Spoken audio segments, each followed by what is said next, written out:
Welcome to part 3.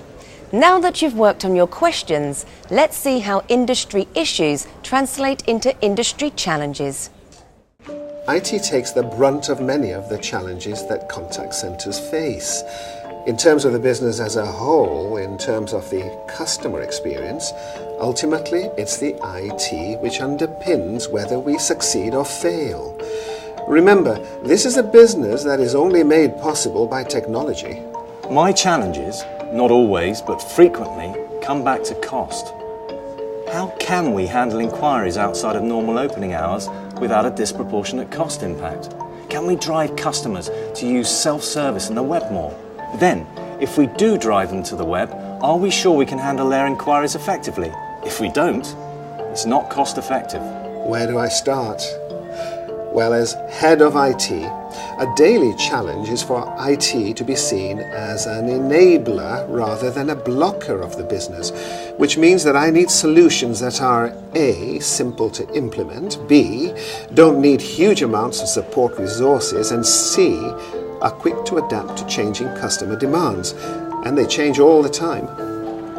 For me, a lot of my challenges are reactive, dealing with things in the moment. How am I going to reduce our call abandonment rate today? But I've also got to think strategically. What's causing it? How am I going to reduce it tomorrow, and the next day, and the day after that? More broadly, you've also got to realise that each call centre will face its own very specific challenges. I've worked for several companies, and sure, there are similarities, but there's always something different that needs addressing. For one company, the issue might be PCI compliance. For someone in retail, it might be seasonal peaks and troughs. And then there are companies who have unpredictability hardwired into the nature of their business. The utilities have to be prepared to deal with outages, the transport sector with cancellations and sometimes even tragedy.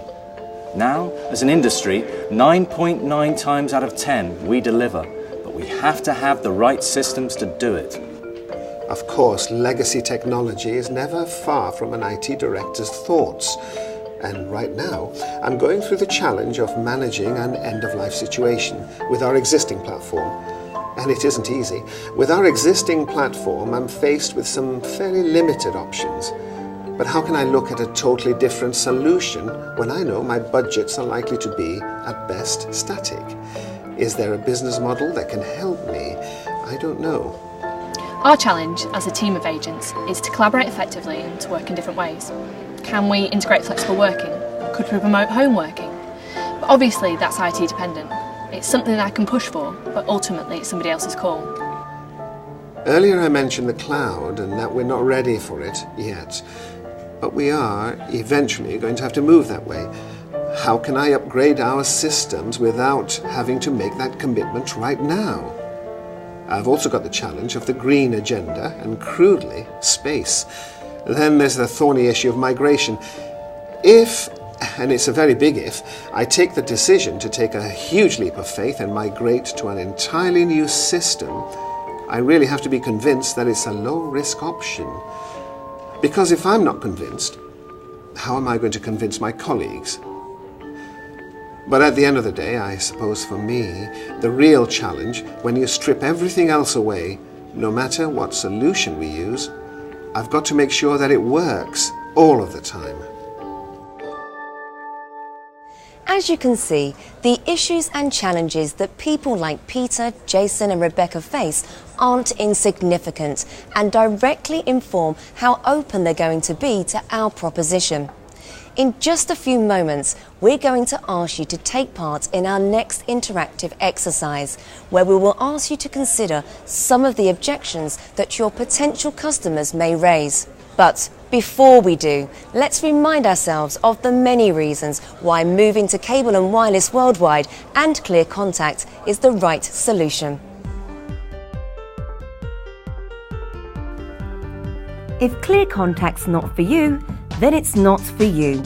We carefully assess our clients' needs, ensuring a clear business case before deployment. And that deployment is quick. It can be put into action within 60 days. Clear Contact is low risk.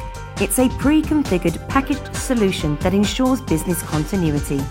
Clear Contact is built around a consistent and reliable roadmap.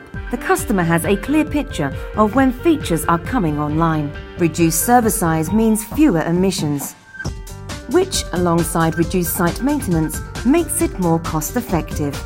And it doesn't just end on deployment day. We've got the skills and experience in training and support that our customers need to develop their business. Which brings us rather neatly to objection handling. No matter how confident we are in Clear Contact, the reality is that system migration is a huge decision for any contact centre. In this next exercise, we'd like you to work in pairs to discuss how you might tackle the following objections presented by our actors.